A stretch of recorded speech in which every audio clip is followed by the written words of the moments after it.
A most curious and useful thing to realise is that one never knows the impression one is creating on other people.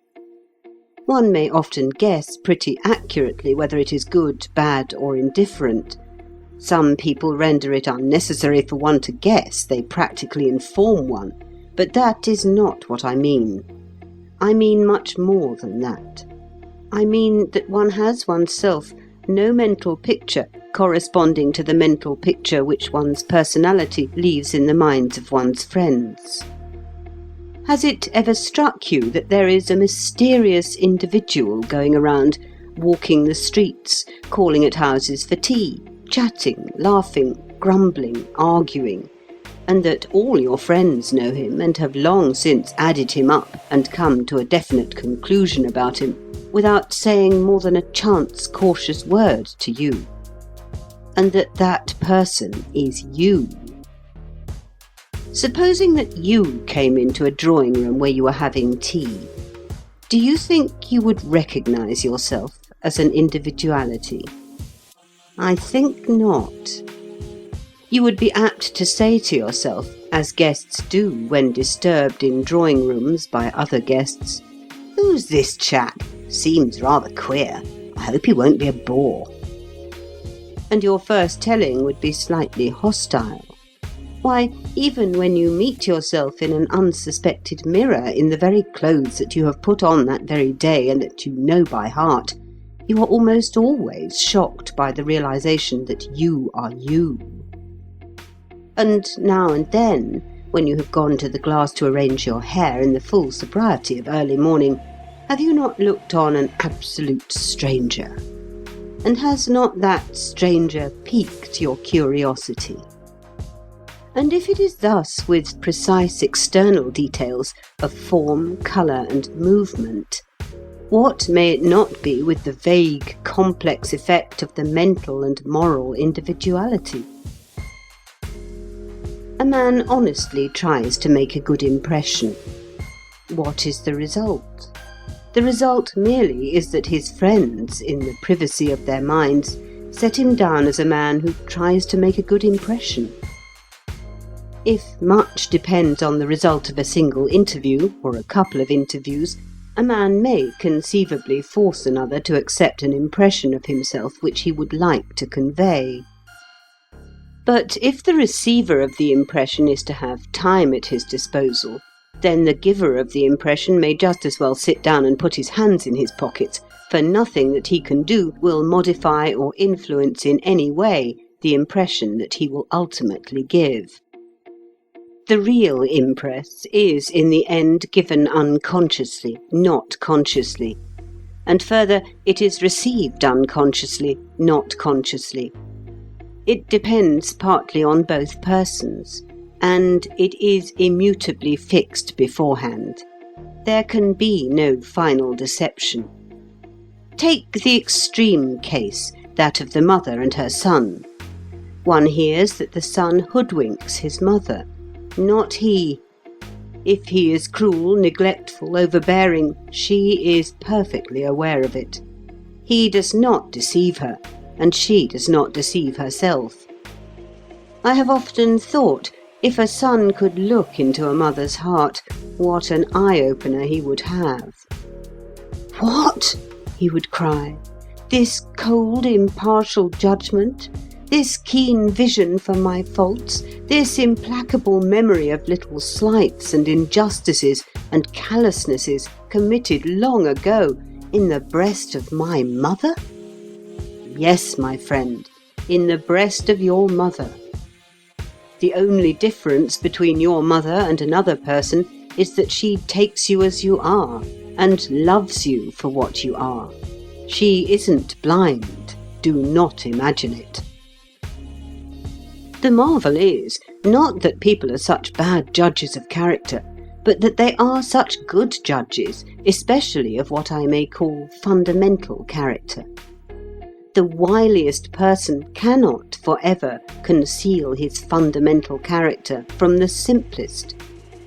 And people are very stern judges too. Think of your best friends. Are you oblivious of their defects? On the contrary, you are perhaps too conscious of them. When you summon them before your mind's eye, it is no ideal creation that you see. When you meet them and talk to them, you are constantly making reservations in their disfavour, unless, of course, you happen to be a schoolgirl gushing over like a fountain with enthusiasm.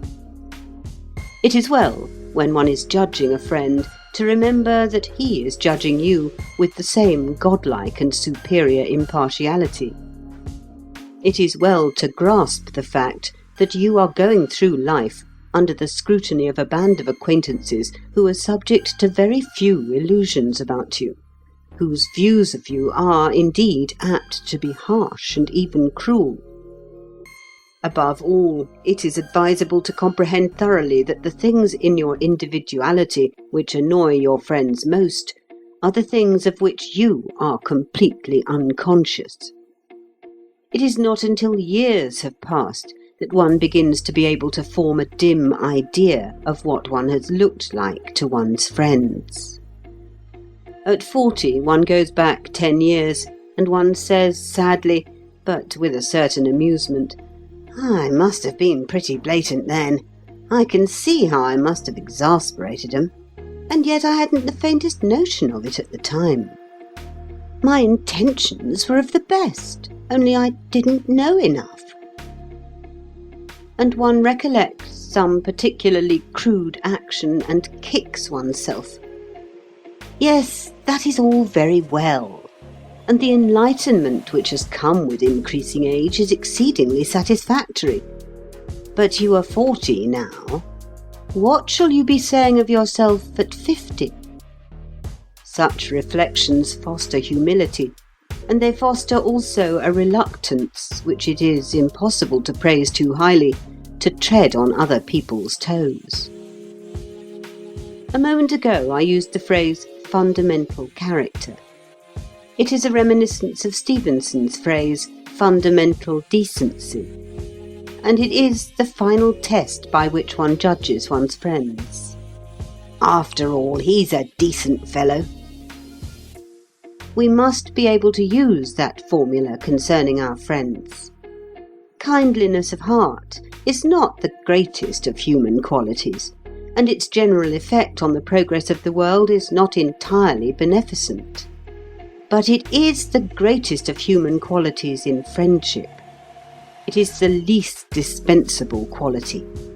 We come back to it with relief from more brilliant qualities. And it has the great advantage of always going with a broad mind. Narrow-minded people are never kind-hearted. You may be inclined to dispute this statement. Please think it over. I am inclined to uphold it. We can forgive the absence of any quality except kindliness of heart. And when a man lacks that, we blame him, we will not forgive him. This is, of course, scandalous. A man is born as he is born, and he can as easily add a cubit to his stature as add kindliness to his heart. The feat never has been done and never will be done. And yet we blame those who have not kindliness. We have the incredible, insufferable, and odious audacity to blame them. We think of them as though they had nothing to do but go into a shop and buy kindliness. I hear you say that kindliness of heart can be cultivated. Well, I hate to have even the appearance of contradicting you, but it can only be cultivated in the botanical sense. You can't cultivate violets on a nettle. A philosopher has enjoined us to suffer fools gladly. He had more usefully enjoined us to suffer ill-natured persons gladly. I see that in a fit of absent-mindedness I have strayed into the pulpit. I descend.